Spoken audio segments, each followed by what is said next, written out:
Welcome to the deep dive. Today we're tackling, well, a topic you really can't avoid: artificial intelligence. You've shared a source with us, an excerpt called AI, A Threat to Humanity. And our mission here is really just to unpack that specific perspective. We want to understand the concerns it raises, and importantly, the very particular path forward it seems to suggest. I mean, AI feels like it's absolutely everywhere now, doesn't it? New tools, rapid adoption.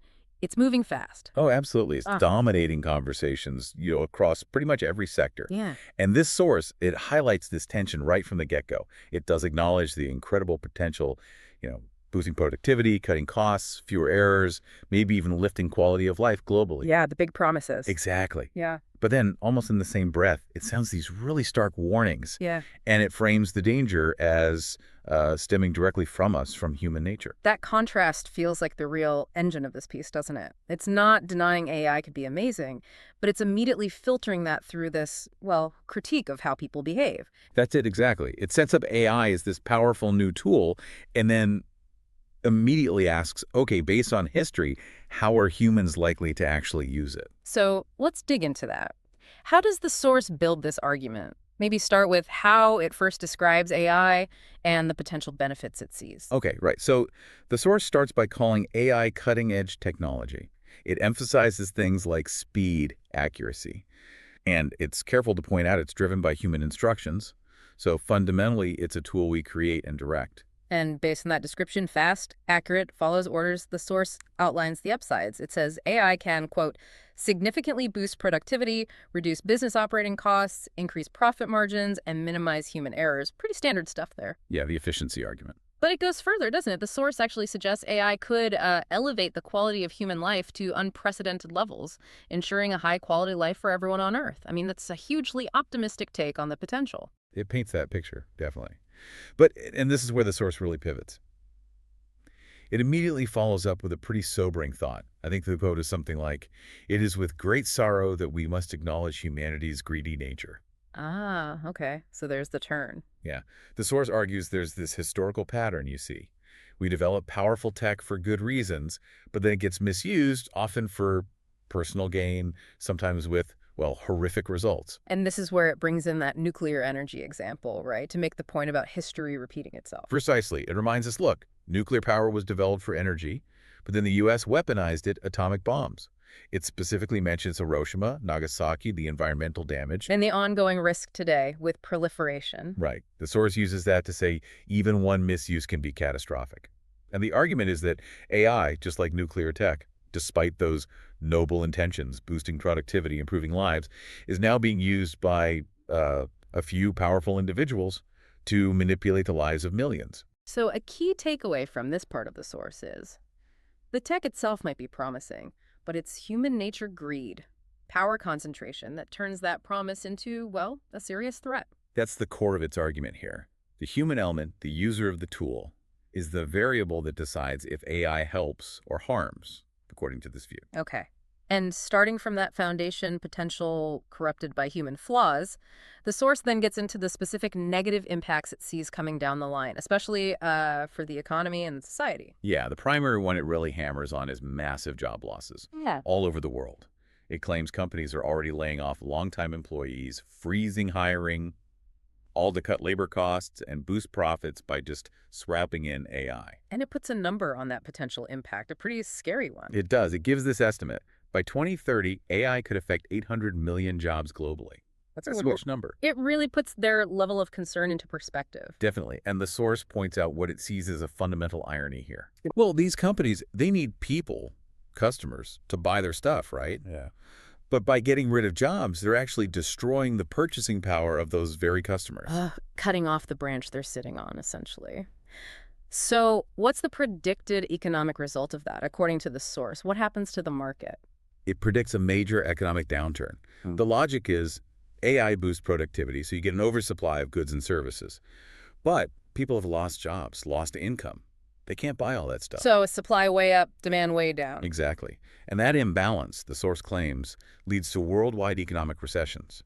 And companies, even the ones that cut costs initially, will struggle because nobody's buying.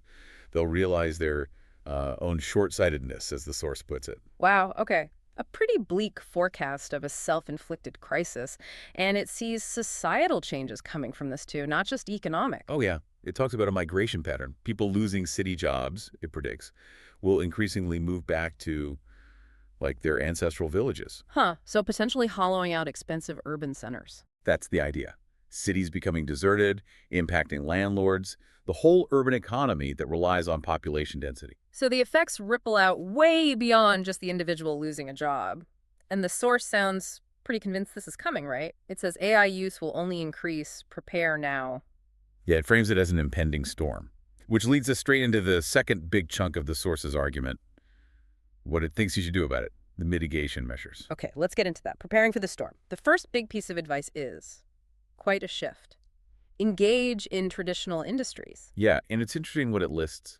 Specific examples: agriculture, grocery, healthcare, hospitality, aviation, animal husbandry, fisheries, So fundamental needs stuff. pretty much. The reasoning seems to be these sectors cater to basic human needs. They'll always be in demand, AI or no AI. So working in them offers some protection from the disruption hitting other areas. So it's really arguing for a major change in focus, yeah. A move from internet-based technologies to traditional ways of living. And it's not just about your career path, is it? It's about lifestyle, too. Definitely.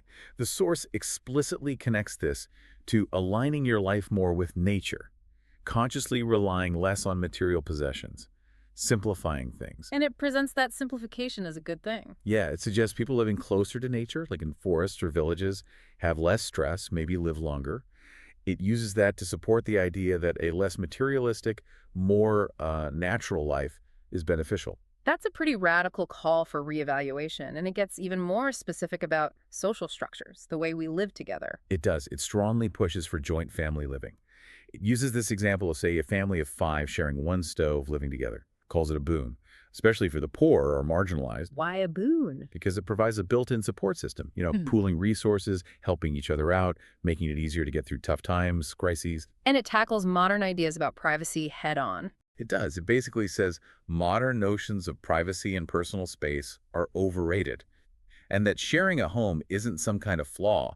It's presenting that joint family model as a source of strength, a return to community support. So it really emphasizes community over individualism as the way to survive what's coming. That's a huge theme. Yeah. And connected to that, it encourages generosity, mutual aid, helping family, helping neighbors if they're struggling financially or otherwise. Not just as charity, but as essential for building that mutual support system. Exactly. The idea is it improves everyone's quality of life in the long run.